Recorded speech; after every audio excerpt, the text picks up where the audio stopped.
Hello, Mr. Robertson. This is my 2-minute video explaining everything we have to explain. So let's start with the business cycle.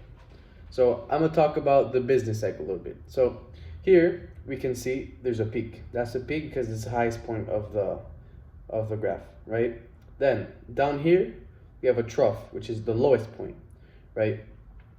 You see this dotted line right here? For all the way from the peak to the trough, that's a contraction because it goes down, right?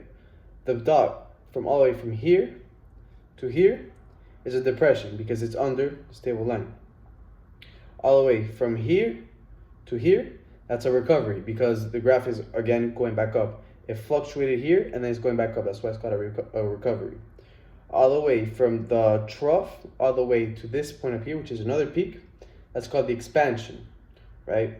Because going all the way back up. And this is basically a repetitive process that happens in the business cycle. So that's my business cycle.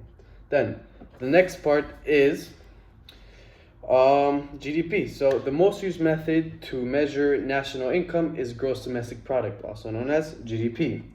How do you calculate GDP?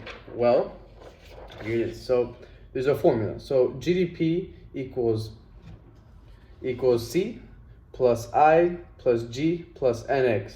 So the GDP stands for gross domestic product. The C equals private consumption expenditures by households and non-profit organizations. The I stands for business expenditures.